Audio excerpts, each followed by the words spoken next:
Hello, my sweet dancers. Today we're going to talk about TaNaCh and how dance is represented in this beautiful book. You might be surprised, like, is there dancing in TaNaCh at all? Well, actually, yes, and a lot. There are at least 10 or even 11 words for describing dance. Can you imagine? It means that dancing was so important that they had so many different words in Hebrew to describe this process. Rakad, chol, dalag, kafatz, pazaz, kirker, and so many more. For example, rakad and chol, kind of popular since rikud is dance, mahol is dance till today. But there are some very unusual words for that, like dalag, it's all about jumping, and kafatz as well. And for example, kirker, turning very energetically and fast. Chagag, dancing in circle, celebrating something. So many words, and that's amazing. So let's dig a little deeper and see how dance is represented in TaNaCh. Let's go. Before we start talking about TaNaCh, let's see if there are any archaeological findings. Well, there is at least one. It's very old, it's from Bronze Age, and it's small. It's a small stone picture.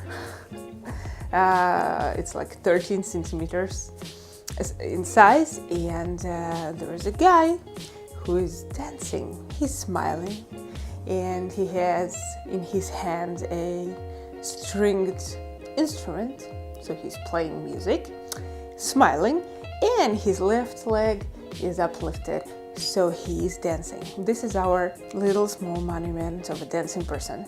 I bet it's not surprising for you that in Jewish tradition we can't really draw people or make any other images. That means that we don't know how exactly did we dance in past, because we have no instructions. But at least words are not prohibited, and we can read a lot about it in the Bible. So let's see what's written. Well, to start with, dancing is good, and it's not just me saying that. TaNaCh says dancing is good. If you read here and there about it, you will see that there is pretty strict opposition between being sad and being happy, between not dancing and dancing. Dancing equals being happy, and being sad means not dancing, which is very nice. So dance is always connected to happiness, always connected to joy and to celebration. For example, the book of Ecclesiastes. You remember those passages about it's time to collect stones and throw them away, it's time for this and time for that. So we have dance there too. It says it's time to mourn and it's time to dance. Mourning, not dancing. Dancing, being happy. Or we can go to Jeremiah 31:13, and he says there, "Then shall the virgin rejoice in the dance, both young men and old together. For I will turn their mourning into joy, and I will comfort them." Every time we have celebration, victory, some happy moment, we dance. Let's see in those stories. When do we do it, and what kind of dances do we have? Because we have quite a few. Victory dances obviously danced because of a victory. Usually they're presented by women, and that's very interesting because the very first dance in TaNaCh is presented by a lady. It was Miriam. And every time you hear from somebody in Jewish tradition who tells you that women are not allowed to dance, well, you can remind him or her about this small episode that the very first dance in Jewish text, the main Jewish text in the Hebrew Bible, is presented by Miriam, a woman, the woman. So sorry, we can dance, yes. Okay, so what was the occasion for Miriam to dance? It was victory. Why? Because we left Egypt We crossed the Red Sea, and that was obviously a huge victory that we still celebrate on Pesach. So Miriam took a timpan, a musical instrument, and started dancing, and other ladies joined her. Let's see how text says about it itself.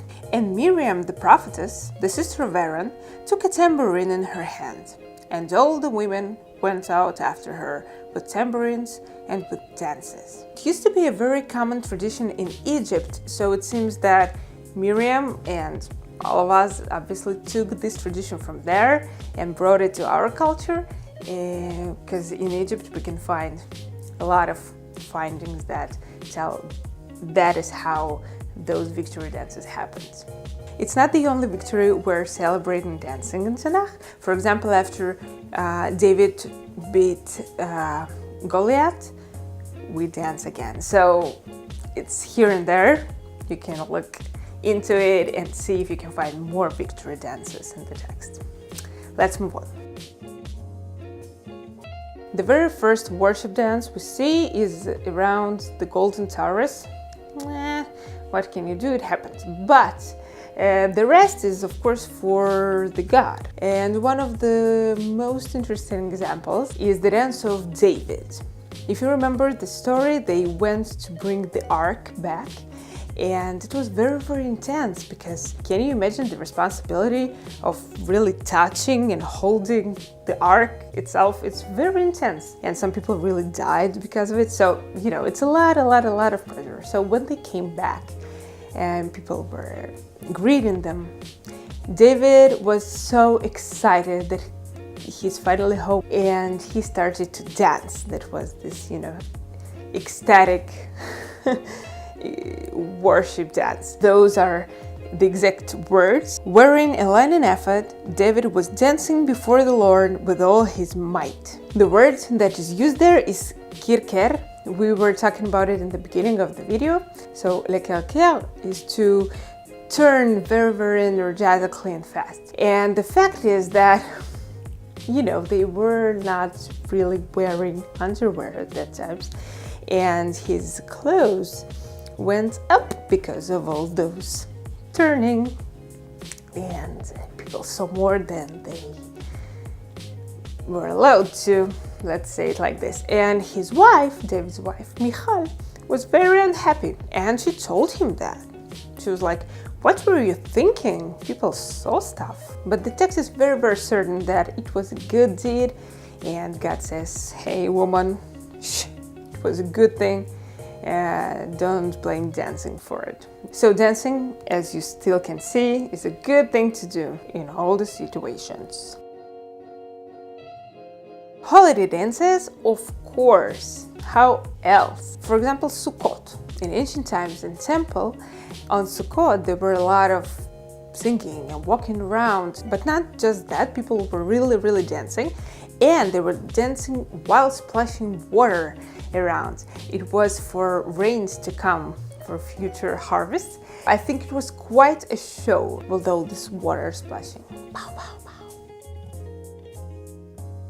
Ritual dances are all about love and marriage. So if you know the story of Tu B'Av, a day of love in Israel, you probably know that there was a 1 yard, that one date, this date, Tu B'Av, people were visiting, and ladies, young ladies in white dresses, which they were borrowing from each other, were dancing in circles beautifully. And guys who were unmarried yet were picking themselves a future wife. Very beautiful tradition. Once a year it happened. Gorgeous. So this dance they were dancing actually is a ritual dance of future brides. Very beautiful. And for the dessert, Shabbat. What do you think? Can we dance on Shabbat? Well, of course, it's up to you. Some people say no. In Talmud, they say no.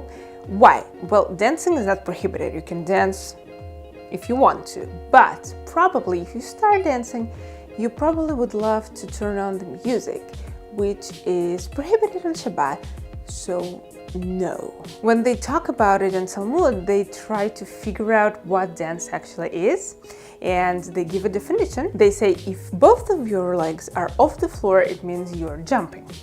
But if one leg is uplifted and one is on the ground, it means you're dancing. So that's the definitions, if you didn't know. But for Shabbat, of course, it's up to you to decide if you want to dance or not. If you ask me, dance every single second of your life, everywhere you want, with other people, alone, with music, without music. Dancing is actually very good. And TaNaCh says it's good, and I say it's good, and I bet you know it's good because you are watching this video and spending your time with me today. So this is our very quick review of dance in TaNaCh.